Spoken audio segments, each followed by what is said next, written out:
मी आसिफ खान आणि आपण बघत आहोत सत्य न्यूज चॅनल पुसद आणि आपण आलेलो आहोत धनसळमध्ये आणि इथं बघत आहोत मुसळधार पाऊस चालू आहे आणि इथं घरं वगैरे वाहून जात आहे।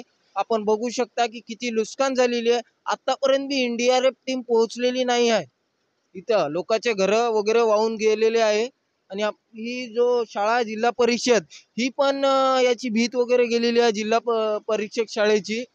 आणि आपण इथली परिस्थिती बघत आहोत। परिस्थिती खूप बेकार आहे धनसळ गावाची आणि वारंवार मी लाईव्ह सुद्धा टाकलेला आहे फेसबुकवर की इथं पूर हे झालेलं आहे म्हणून। हे नजारा बघू शकता आपण।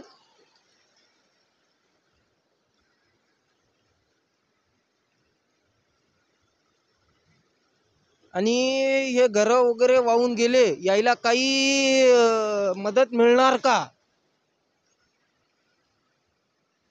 असं आवाहन करत आहे जनता।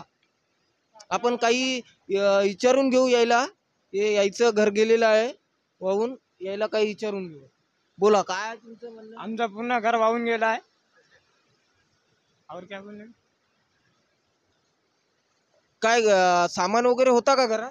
हो, पूर्ण सामान होता घरात। पैसे वगैरे काही होते का घरात? पैसे नव्हते। अच्छा, पाहू आपण काही मदत मिळते का सरकाराकडून, बघूया आपण। आणि आपण बघत आहोत की हे नजारे कसे हे होत आहेत पाण्याचे आणि मुसळधार पाऊस चालू आहे। 12 तास झाले, 12 तासापर्यंत पाऊस चालू होता मुसळधार। आणि हे परिस्थिती बघत आहोत आपण कशी आहे तर